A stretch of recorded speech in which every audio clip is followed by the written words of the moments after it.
Nous sommes le mercredi 15 février 2023. Il est plus de 20h30 passées sur notre chaîne. Mesdames et messieurs, bonsoir et bienvenue dans ce journal. Dans les actualités de ce soir, page politique pour commencer. La proposition de calendrier électoral pour les élections présidentielles sortie par la CENI est conforme à la Constitution. La Haute Cour constitutionnelle a ainsi émis son avis concernant la demande de la CENI aujourd'hui. Selon cette publication de la HCC, article 1er, la demande d'avis du président de la Commission électorale nationale indépendante est recevable. Article 2, la proposition de calendrier pour la tenue de la prochaine élection présidentielle le 9 novembre 2023 pour le premier tour et le 20 décembre 2023 pour le deuxième tour n'est pas contraire à la Constitution. Article 3, le présent avis sera notifié au président de la République, au Premier ministre et chef du gouvernement, à la présidente de l'Assemblée nationale, au président du Sénat, au président de la CENI et publié au journal officiel de la République. Et justement, l'élaboration du calendrier électoral pour les élections présidentielles entre dans les attributions de la Commission électorale nationale indépendante au CENI, affirme Souave Ndjiamartaf, qui est rapporteur général de cette entité. Il a également apporté des explications sur les affirmations des acteurs politiques sur l'élaboration du calendrier électoral, les raisons de la demande d'avis auprès de la Haute Cour constitutionnelle et les statistiques à l'issue de la refonte totale de la liste électorale. Reportage de Senra Nirlante et Asnara Fanzanari. La publication du calendrier électoral pour les présidentielles entre dans les attributions de la CENI.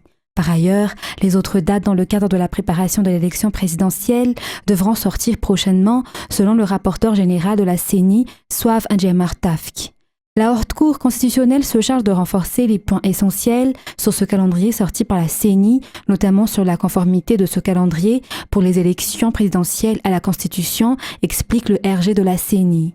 La préparation des élections a commencé par le recensement des électeurs dans le cadre de la refonte de la liste électorale. C'est à travers ce recensement que la CENI a élaboré les prévisions du nombre des électeurs et la sortie officielle des électeurs inscrits dans le registre électoral selon les explications. Le recensement des électeurs au sein des bureaux des Foukountan se poursuit et l'appel à l'endroit des électeurs à s'inscrire dans la liste électorale est toujours d'actualité. Et dans les faits divers de ce soir, la Laura Abezana Ari a été assassinée dans son domicile. Il s'agit du coordonnateur national du parti VMF, Vunjnamiarni Fitunjan, qui était dans la même plateforme politique que la mère d'Alan, l'enfant de 10 ans, qui a été également assassiné il y a une semaine de cela. Selon les constatations, la Laura Abezana Ari aurait été agressée dans son domicile samedi dernier, car ce n'était qu'hier que les voisins ont remarqué quelque chose d'inhabituel. Ces derniers ont appelé les autorités et sa famille. C'est là qu'ils ont découvert un corps meurtri, déjà au bord de la mort. Il a perdu la vie sur la route vers l'hôpital. Les détails avec Anienne Martina sur les images de Kevin Ravonerson. Les circonstances du décès de la Laura Abezana Ari, coordonnateur national de la plateforme politique VMF, est un mystère pour sa famille. Son enfant a reçu un appel venant de ses voisins hier matin du fait que sa radio marchait sans arrêt depuis quelques jours dans sa maison. C'est en entrant dans la maison qu'ils ont découvert un corps meurtri au bord de la mort, raconte son frère. Ils ont dû fracturer la porte pour pouvoir entrer, selon toujours ce témoignage. Jusqu'à présent, ils ne peuvent pas encore établir la cause de la mort de leurs proches, mais ils ont constaté que la peau de son dos était décollée comme si on l'avait brûlée, raconte toujours ce membre de la famille du défunt. L'autopsie du corps de la Laura Abezana Ari a déjà été effectuée, mais la famille préfère garder cela confidentiel pour le moment. Ils se concentreront sur cette affaire après l'enterrement, souligne-t-il. Le corps de la Laura Abezana Ari est parti de la mort de la Gera aujourd'hui et sera emmené à Fanjin, dans sa ville natale, où il sera inhumé. Et la sécurité dans le district de Béchouk doit être restaurée au plus vite, ont annoncé l'association des chefs de Foukountan et le maire local lors de leur réunion qui s'est tenue la fin de la semaine dernière. Toutes les forces vives s'entraident pour instaurer la paix dans cette localité et des mesures strictes seront prises à l'encontre des bandits selon eux. Reportage. L'insécurité dans le district de Béchouk reprend de l'ampleur depuis ces 2 derniers mois, selon le rapport effectué par les chefs de Foukountan locaux. À cet effet, une réunion urgente a été réalisée avec le maire de Béchouk afin de trouver ensemble des solutions face à cette situation. À l'issue de la réunion, il a été décidé que la sérénité et la sécurité devraient être rétablies dès que possible et une stratégie commune va être ainsi établie selon les informations. Le président de l'association des maires du district de Béchouk a confirmé que la collaboration entre les habitants, les élus, les représentants étatiques et les forces de l'ordre est nécessaire, ce qui signifie que les forces vives locales assumeront la responsabilité qui leur a été assignée lors de la rencontre afin de rétablir la paix et la sécurité de Béchouk. Les Dinapiaramoun dans le district de Béchouk sont toujours en contradiction avec la loi en vigueur, comme l'a déclaré le maire, et il convient donc d'en discuter ensemble afin de trouver un terrain d'entente, selon toujours les explications. Toujours dans cette page faits divers, mais dans le nord du pays, les cas d'attaque de taxi brousse sont revenus depuis quelques temps sur la RN6 suite à une patrouille effectuée par les gendarmes au sein du groupement d'Ansui Sirama. Un bandit renommé pour être coupeur de route a été abattu hier. Ils sont toujours à la recherche de ses complices. Reportage. Un bandit renommé pour des attaques à main armée, de vols de zébus et des attaques de taxi brousse sur la route nationale numéro 6 appelée Sirama a été abattu par les gendarmes au sein du groupement de la gendarmerie d'Ansui hier matin vers 3 heures à Ntsarbao, à 30 km au nord d'Ansui. L'attaque au niveau des routes nationales sont revenues depuis quelque temps si cela s'est calmé ces 5 derniers mois.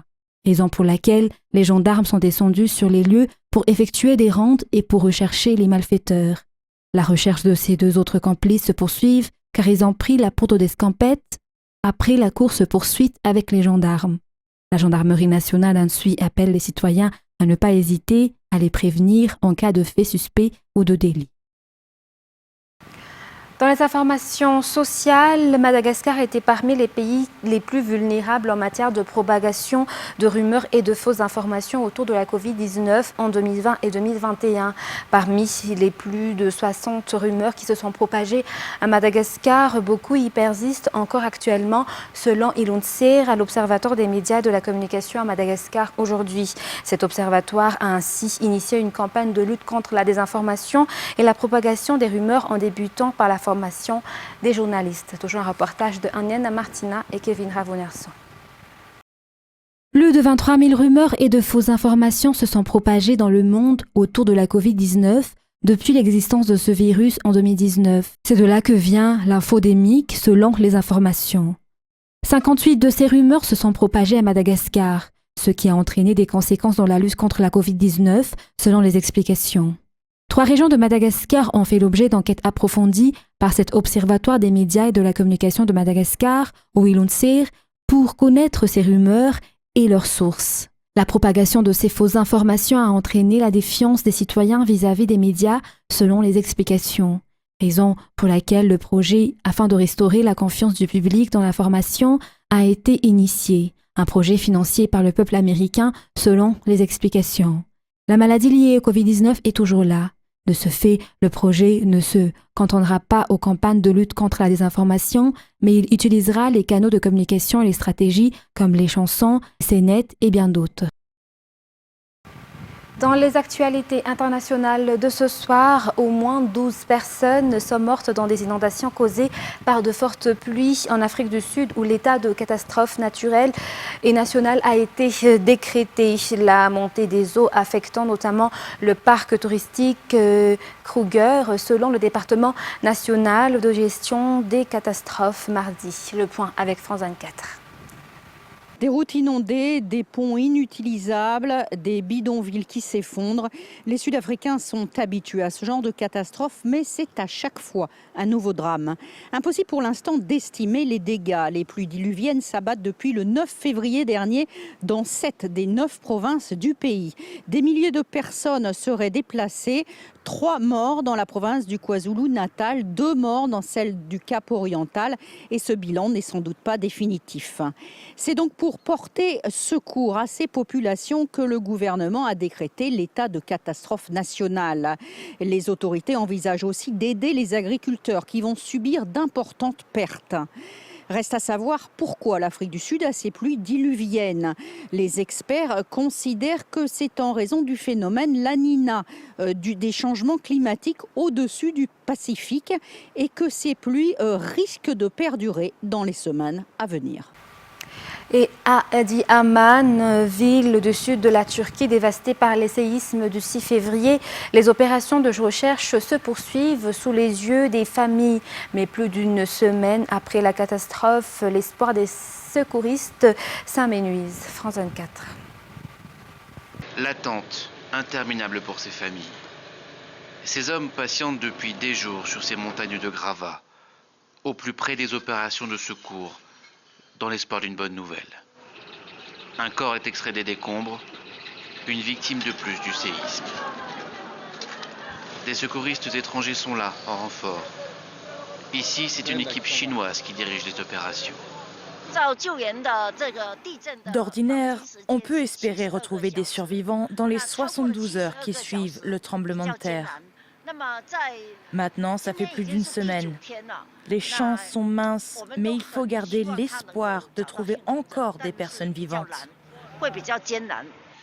Des dizaines de nations ont envoyé des équipes de secours qui travaillent à pied d'œuvre sur des endroits sinistrés comme celui-ci, mais les dégâts sont tels qu'il faudra des semaines avant de pouvoir espérer déblayer ces milliers de tonnes de gravats présents dans toute la ville. À Adıyaman, rien que dans l'artère principale, près d'un bâtiment sur deux soit s'est effondré, soit menace de s'effondrer. Juste ici se dressaient il y a encore peu 2 immeubles de 36 étages. Dans toute la ville, les opérations de déblaiement sont titanesques et de plus en plus difficiles à supporter pour la population traumatisée. C'est terrible, vraiment horrible. Je ne peux pas le décrire. Plusieurs membres de ma famille sont morts juste là. C'est comme si j'étais mort aussi. Dans cette tragédie, chacun s'accroche à ce qu'il peut. Dans les décombres, un homme fait arrêter la pelleteuse et en retire un livre. Un Coran quasi intact. Certains y verront un miracle.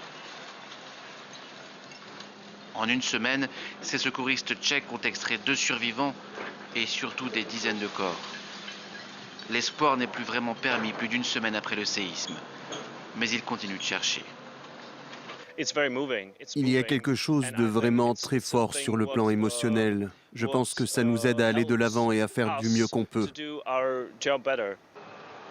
Adıyaman gardera longtemps les stigmates de ce 6 février 2023, une date gravée dans sa chair. Sur la place principale, la grande horloge s'est arrêtée à 4h17, l'heure du premier tremblement de terre. Et les rebelles du mouvement du 23 mars M23 continuent de progresser et de s'emparer des territoires congolais en province du Nord Kivu, dans l'est de la République démocratique du Congo. Les combats qui se poursuivent sur le front ouest ouvert il y a un mois environ ont provoqué de nouveaux déplacements massifs des habitants et un nouveau camp de déplacés se remplit tous les jours au quartier de Lac-Vert dans le banlieue de Goma. Plus de 30 000 ménages y sont déjà hébergés d'après les autorités locales. France 24. Ce groupe de femmes vient juste d'arriver à Goma. Après un voyage éprouvant, elles reprennent enfin leur souffle. Comme des dizaines de milliers de personnes, elles ont fui les combats dans l'est de la RDC. Je n'ai pas eu le choix, j'ai dû fuir. J'ai vu des soldats qui transportaient des cadavres et des blessés. On a aussi entendu des explosions et de fortes détonations et tout le monde a commencé à fuir. Il y a des femmes qui ont fait des fausses couches suite aux détonations. Nous avions tous peur et il fallait partir. Des récits de ce type se multiplient au fur et à mesure que des personnes nouvellement déplacées arrivent à Goma. Des fausses couches à l'approche des combats, mais aussi des départs précipités, avec nulle part autre où aller. Venir ici à Goma était la seule option, car les rebelles du M23 contrôlent tous les autres territoires. La vie est dure ici. Nous avons besoin d'aide. Les rebelles du M23 continuent leurs avancées dans la région. En janvier, ils se sont emparés de Kichanga, au nord-ouest de Goma, ville qu'ils menacent maintenant d'encercler. En novembre, le groupe avait accepté de se retirer avant le 15 janvier. Mais un mois plus tard, la mise en œuvre de l'accord s'éternise.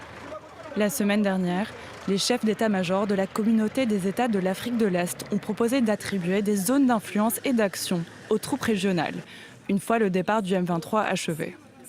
Une proposition qui n'a pas plu à Kinshasa, qui affirme vouloir sauvegarder l'indépendance du pays.